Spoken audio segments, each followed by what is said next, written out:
Oi, gente. Eu já vinha prometendo fazer um vídeo sobre isso há mais tempo e agora eu finalmente estou fazendo. Esse vídeo eu vou detalhar como foi esse meu processo de perda de peso e inicia uma sessão nova no canal Viver Bem, mas que também vai articular a discussão de política, que é a discussão principal do canal. E como vocês vão ver, a explosão de obesidade que aconteceu nos anos 70 está relacionada a questões da indústria alimentícia e questões políticas muito relevantes. Eu acho que dá para ter uma noção mais clara da minha perda de peso se vocês me verem um pouco mais de longe.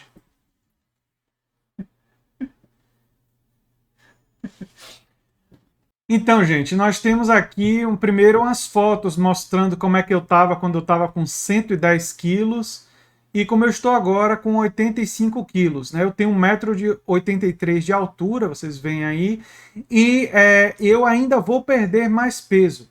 Vale a pena dizer que a minha investigação sobre esse tema fortaleceu ainda mais a minha crítica ao preconceito com pessoas com sobrepeso. Então, gordofobia e ter preconceito com pessoas com sobrepeso e dizer que é uma questão de força de vontade é quando na verdade tem muito mais a ver com informação e escolhas corretas e muito menos a ver com força de vontade, fortalece que ter preconceito com pessoas que têm sobrepeso é uma coisa ainda mais absurda. E eu vou entrar em detalhes mais sobre isso em futuros vídeos. Aqui tem mais uma outra foto que vocês podem observar também a minha perda de peso. E nós vamos entender nesse vídeo como é que foi que eu fiz isso sem sofrimento e sem muito exercício físico. Embora eu recomende que você faça exercício físico, eu vou falar um pouco sobre isso nesse vídeo e também vou falar mais sobre a questão do exercício físico em futuros vídeos. Então, gente, agora eu quero mostrar para vocês que não apenas eu perdi peso, como vocês puderam ver pelas fotos anteriores,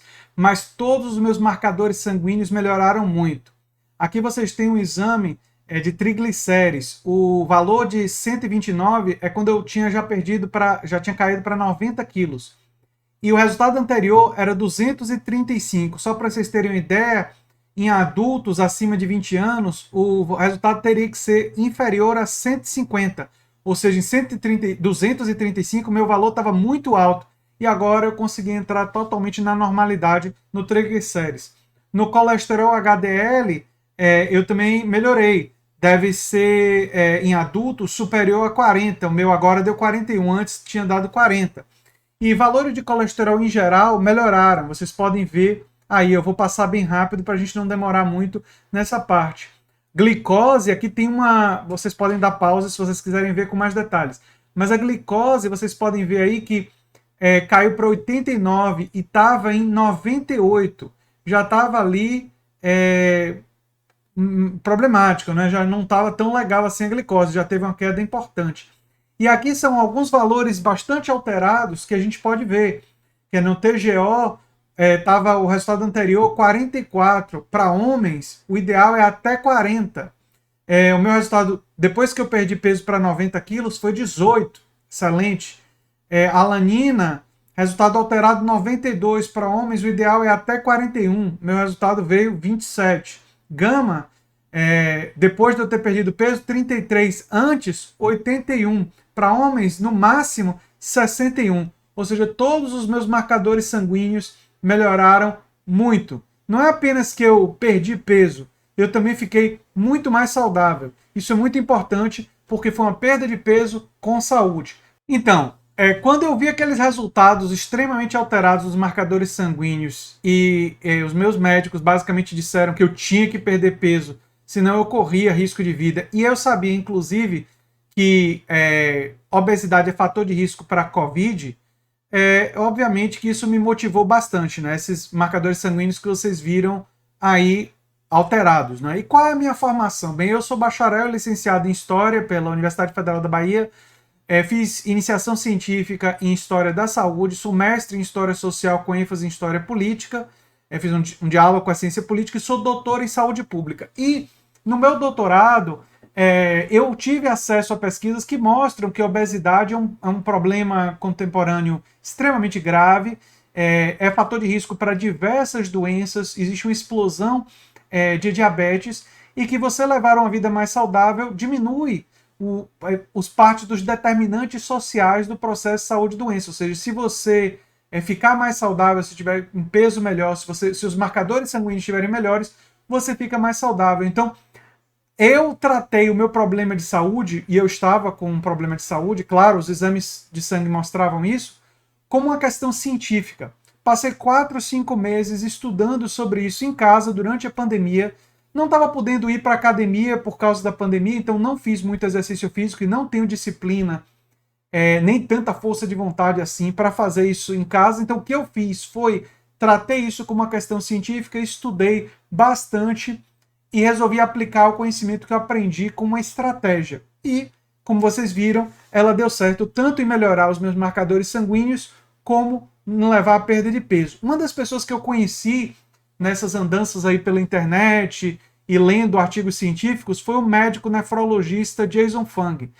Eu cito ele porque tem uma palestra dele que influenciou muito minha forma de pensar, mas foram muitas outras pessoas, muitos artigos científicos, e eu não teria tempo aqui de citar tudo. Mas eu queria destacar ele e posso deixar o link para a palestra dele que me influenciou no comentário fixado. É uma palestra em inglês, mas enfim, quem tiver curiosidade pode dar uma olhada nessa palestra dele também, que foi uma das palestras que influenciou esse início da minha busca, não é, da minha investigação.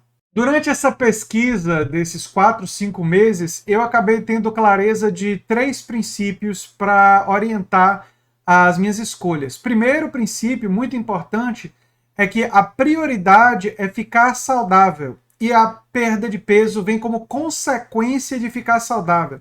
Então, se eu estivesse aumentando a energia, se eu estivesse melhorando a cognição, se eu estivesse me sentindo melhor, isso já era um indicativo de que estava dando certo a estratégia. E a perda de peso viria gradativamente ao longo desses 4 meses, que foi o que aconteceu. Em 4 meses eu perdi 25 quilos, não é?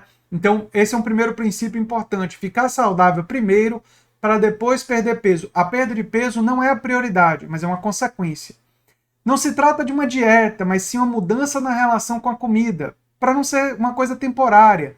Alguns chamam de reeducação alimentar, outros chamam de outras formas, mas enfim, eu tratei como uma modificação na relação com a comida, mudando o que eu como e mudando a frequência com que eu como, né?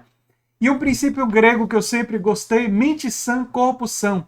E o corpo são ajuda a mente a ficar sã, e a mente sã ajuda o corpo a ficar sã. Ou seja, existe uma relação entre as duas dimensões e esses princípios um colabora com o outro. Se você souber tratar isso, isso ajuda não só na perda de peso, mas em ficar saudável, né? É importante ter esses dois princípios interarticulados. Então, o que é que causa obesidade? A explicação tradicional trabalha com a ideia de que calorias em excesso e pouco movimento. E, de fato, se você consumir muitas calorias e você fizer pouco exercício físico, você vai ganhar peso. Mas aí é que vem o grande problema. Porque a solução dada diante desse diagnóstico era reduzir o consumo de calorias e aumentar o movimento. Bem, aumentar o movimento com certeza vai acelerar o seu metabolismo e você tende a perder peso se você fizer atividade física regular e vai ajudar o seu corpo de diversas formas. Mas simplesmente reduzir as calorias, embora ajude a criar um déficit de calorias, mas se você não modificar os seus hábitos alimentares, a frequência com que você come e o que você come, os seus resultados provavelmente vão ser temporários e provavelmente menores, não vão ser tão eficazes. E por que que isso acontece? Bem, o Jason Fung, que eu citei antes, postou diversos estudos mostrando que se você simplesmente reduzir o número de calorias que você come, o seu metabolismo vai desacelerando. Se, por exemplo, o seu corpo está acostumado a, quando você está mantendo o peso, você está gastando 2.000 calorias por dia e você está consumindo 2.000 calorias por dia e seu peso está ficando mais ou menos estável, se de uma hora para outra você começar a reduzir o número de calorias para 1.500 calorias por dia, o corpo gradualmente, não de uma hora para outra, por isso que no início, quando você reduz as calorias, você perde peso. Mas ao longo do tempo, para algumas pessoas pode ser 1 mês, para outras pode ser 2 meses, o corpo se acostuma com a diminuição calórica, a diminuição de quantidade de caloria que você está consumindo, e passa a gastar 1.500 calorias em vez de gastar 2.000 como ele gastava antes. E aí você para de perder peso pela redução calórica. E aí das duas, uma. Ou você vai fazer muito mais exercício com mais intensidade, ou você vai fazer uma redução calórica ainda mais agressiva. E aí está o grande problema. As calorias, embora do ponto de vista energético sejam a mesma coisa, do ponto de vista de como elas reagem no nosso corpo, elas não são iguais. E você pode pensar isso intuitivamente. 500 ou 1000 calorias de um refrigerante bem adocicado são tão saciantes quanto uma comida cheia de vegetais e de carnes, por exemplo, um bife ou um peixe, alguma coisa desse tipo, junto com vegetais. Qual é mais saciante? Você sabe que o refrigerante açucarado pode ser tão calórico quanto essa refeição, mas obviamente o refrigerante é muito menos saciante do que aquela outra refeição. Então vai ter um efeito nos seus hormônios diferente. Isso significa que, embora as calorias, enquanto medida de energia, sejam estáveis, a resposta do nosso corpo, a resposta metabólica do nosso corpo às diferentes calorias não é igual. O que significa que o que a gente come tem um impacto muito grande e não apenas a quantidade de calorias que a gente consome. É importante criar um déficit calórico, mas esse déficit deve ser acompanhado por uma mudança metabólica também. E eu falo isso, eu não sou especialista em nutrição, não sou médico dessa área, isso daí é resultado desses 5, 6 meses de estudo que eu tenho feito, né? Comecei a fazer há algum tempo atrás, né? Mas enfim. Então, gente, nos anos 70, final dos anos 70, aconteceu uma explosão de obesidade. E o que está por trás disso? Comidas ultraprocessadas, a adição de açúcar a praticamente tudo, muita quantidade de açúcar, e uma mudança na frequência alimentar. Enquanto no passado as pessoas comiam café da manhã, almoço e jantar, a partir do final dos anos 70, início dos anos 80, as pessoas começaram a comer 5, 6, 7, às vezes 8, 9 vezes ao dia. E essa frequência toda teve um impacto muito grande sobre hormônios do nosso corpo. Essa mudança alimentar e mudança de hábitos teve um impacto sobre os hormônios cortisol e insulina. E a insulina é particularmente importante nesse particular, não é? O cortisol, o hormônio do estresse, ele não é um hormônio fundamental para a gente necessariamente controlar para perder peso. Mas, se a gente não controlar ele, ele pode impedir a gente de perder peso. O corpo da gente foi preparado, na época que a gente era caçador e coletor, para sim utilizar o estresse, hormônios como cortisol, como adrenalina, serem liberados em momentos que a gente estava sendo caçado para fugir, para lutar. E até hoje esses hormônios são importantes para isso. Mas se você fica estressado o tempo todo, vai ser muito difícil perder peso, porque a liberação desse hormônio no nosso sangue, ele dificulta a perda de peso, né? No meu caso, eu descobri que eu tinha apneia. Então, passar a fazer um tratamento com esse aparelhozinho aqui, para me ajudar a respirar na hora que eu estou dormindo, não é? Foi importante. Se você ronca e se você tem sobrepeso, existe uma grande chance que você tenha apneia. Então, eu diria para todo mundo que ronca, que deve fazer um estudo do sono para ver. E é fundamental fazer coisas que te relaxam, caminhadas, se você puder. No meu caso, eu gosto de videogame, de ver seriado, assistir filmes, ler literatura. Tudo que você puder fazer nas suas horas vagas para diminuir a quantidade de estresse vai ajudar. Diminuir a quantidade de cortisol no sangue é importante para perda de peso. Não é central, mas é importante. O central é a insulina. A insulina é liberada toda vez que a gente come. Ela coloca o corpo em um estado de guardar a gordura como forma de energia. Ela, inclusive, é a razão pela qual nós sobrevivemos àquela época de caçadores e coletores, porque as pessoas armazenavam a gordura durante o período que tinha mais alimento disponível, e na época de um inverno ou de uma seca, que o alimento era menos disponível, as pessoas queimavam a gordura do corpo armazenada para sobreviver.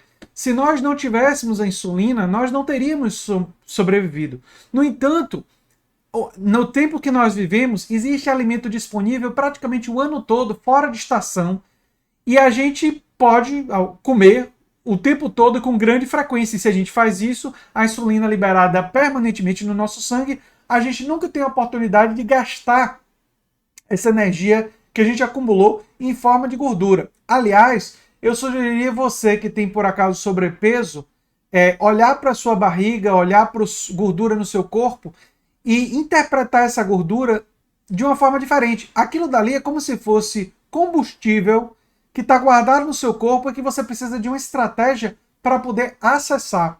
E a estratégia que eu utilizei foi fundamental controlar a insulina e reduzir os níveis de insulina no sangue. Foi fundamental ter o controle desse hormônio para produzir a perda de peso. Então, gente, o corpo pode rodar e roda quase o tempo todo em dois combustíveis principais, a glicose ou glucose e as cetonas ou corpos cetônicos.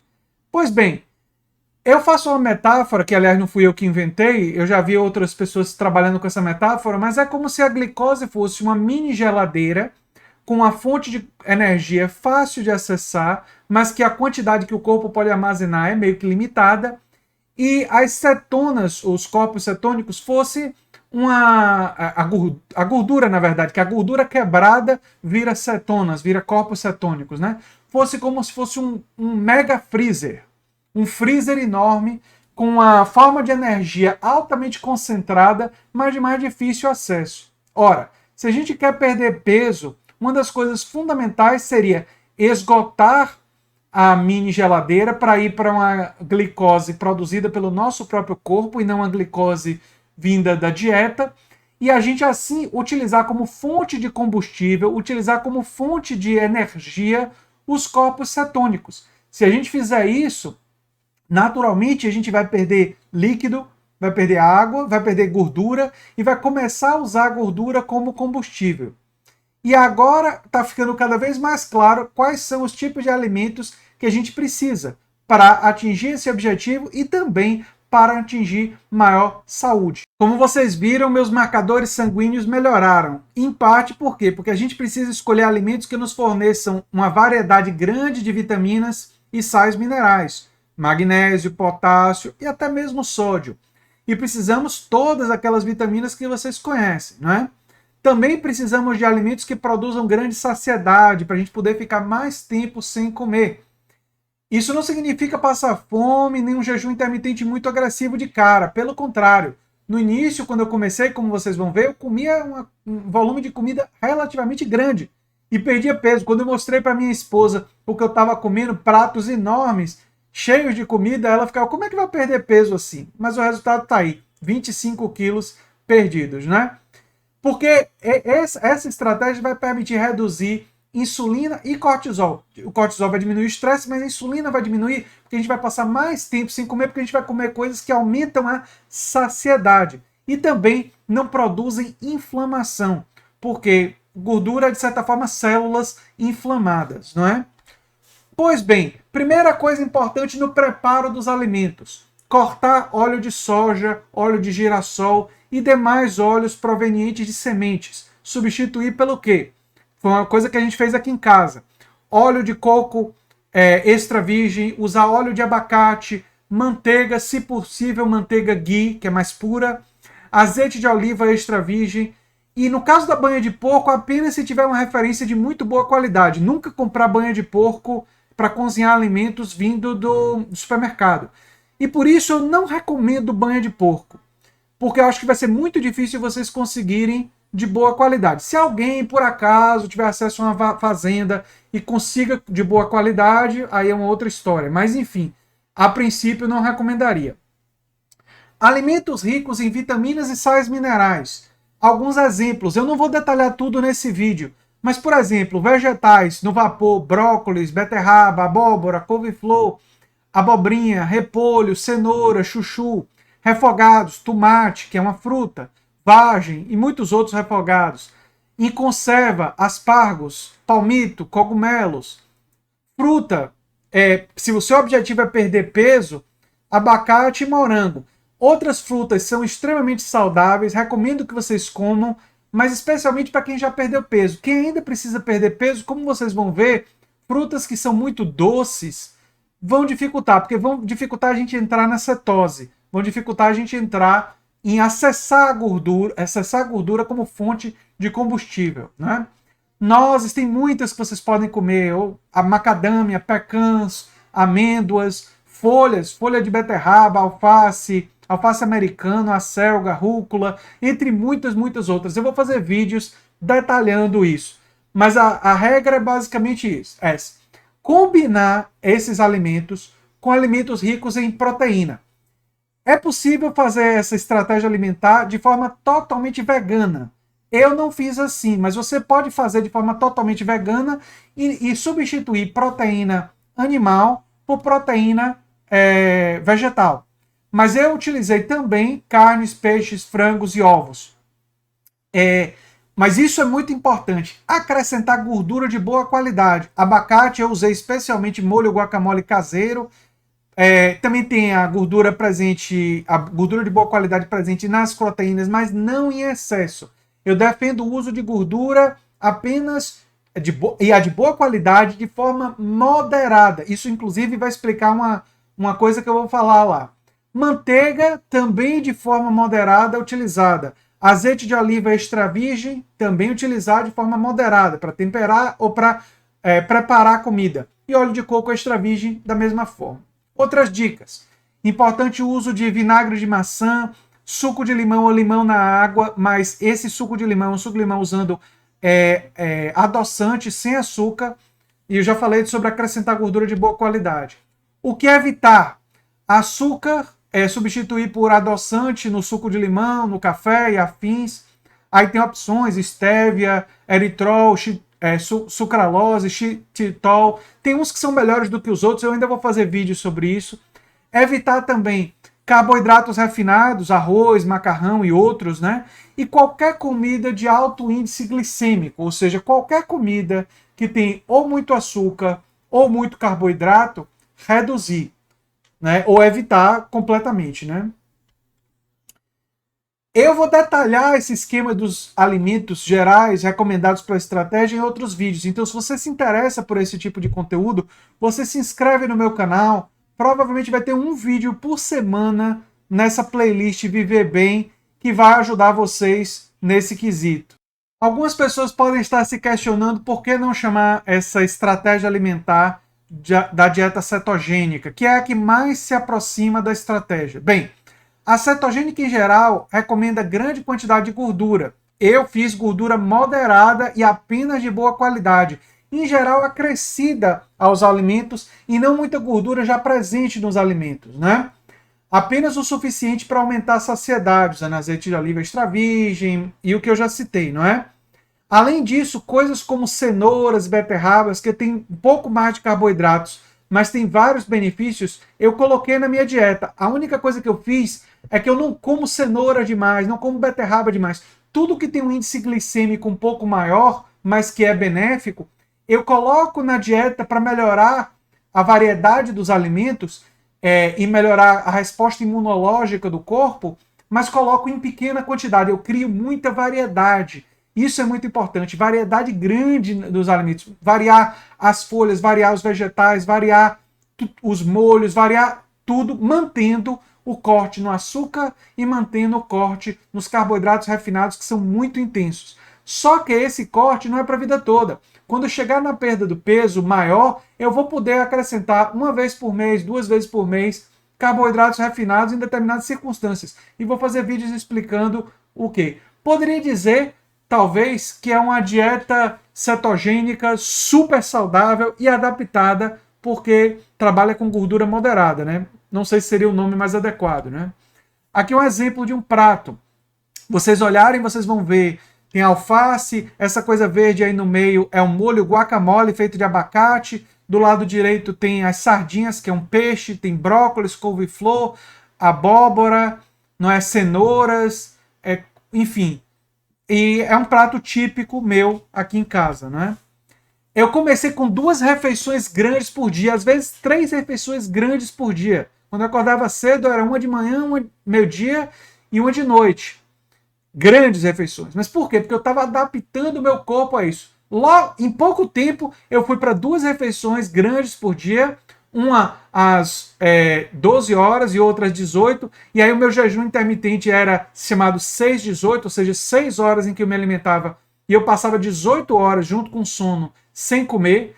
Depois eu passei para às 13 horas e outras 17 horas, o chamado 4-20, me alimentando durante 4 horas e passando 20 horas sem comer. E vocês pensam assim, André, é impossível passar tanto tempo sem comer, eu vou ficar morrendo de fome. Não! Quando você se adaptar, a perda da fome é uma das coisas que acontece quando você retira a glicose, quando você retira carboidratos e açúcares. Você vai ficar com menos fome. Porque depois de 3 semanas, eu comecei a experimentar uma refeição por dia. Às vezes faço 2 refeições, mas a maioria dos dias eu estou fazendo uma refeição por dia. E depois de 2 meses nessa estratégia alimentar, eu consigo ficar 36 horas sem comer. Às vezes 48 horas sem comer, às vezes 50 horas sem comer. E eu não passo mal, eu não tenho dor de cabeça, eu não sinto nada. E o detalhe é o seguinte, você quando passa 12 horas sem comer, você tem dor de cabeça, você se sente mal, você se sente fraco, esses são todos sintomas de queda de glicose no seu sangue. Inclusive, quando a gente faz uma dieta como essa que eu estou fazendo, e você pode fazer se você quiser, e você recomendar e mandar esse vídeo para pessoas que você conhece, que queiram perder peso, é claro que com acompanhamento médico, com acompanhamento de um bom nutricionista, que é fundamental. Se você quiser fazer isso, nos primeiros 3 a 4 a 5 dias, você talvez sinta justamente os sintomas de jejum intermitente mesmo comendo. Que é o quê? Um pouco de dor de cabeça, um pouco de fraqueza, que é o corpo mudando da glicose combustível para corpos cetônicos, entrando em cetose. Quando você fizer essa transição, você vai se sentir um pouco mal no início, mas logo depois que o corpo se acostuma, a sensação é maravilhosa. Você melhora os marcadores sanguíneos, você tem perda de peso, aumento de concentração, melhoria de sono, melhoria de humor e diminuição do apetite. A diminuição do apetite é muito grande.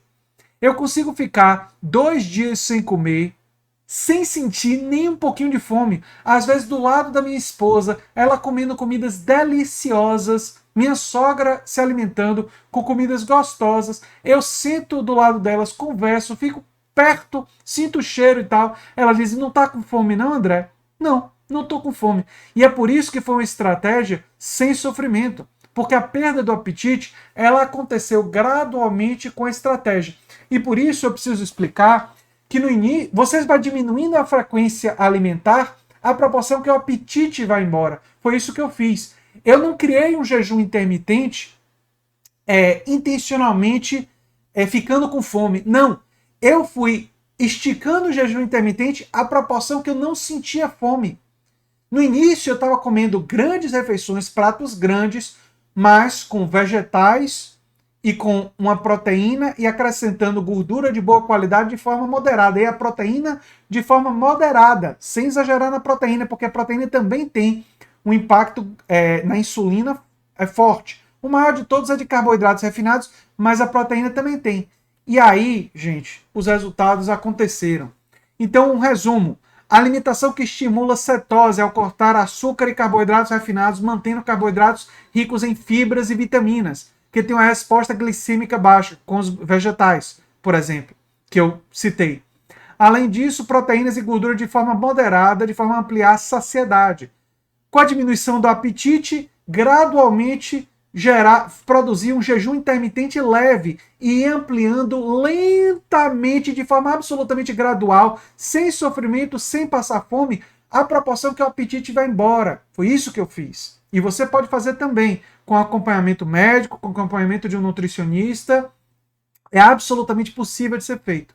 O resultado foi desinflamação, melhora nos marcadores sanguíneos, melhora da saúde, perda de peso, mais disposição, maior disposição e mais concentração mental. Inclusive, quando você entra em cetose profunda, o cérebro, quando ele começa a ser alimentado por corpos cetônicos, gera até uma coisa que eu chamaria de euforia cetônica, que é comum em pessoas que entram em jejum para meditação, e por isso que monges e as tradições em muitas religiões trabalham com jejum. E até os filósofos gregos faziam jejum para melhorar a concentração e melhorar a capacidade de pensar grandes questões. Gente, Durante o meu curso sobre Bourdieu, eu fiz um curso sobre Bourdieu, eu entrei em cetose profunda e eu começava a fazer podcasts, às vezes de 20, 25 minutos, que eu nem sentia que eu passava 25 minutos dando quase que uma aula, explicando uma coisa, porque eu estava cheio de energia, porque eu estava cheio de ideias, porque meu cérebro estava fazendo conexões mais rápidas. Porque quando você entra nesse processo,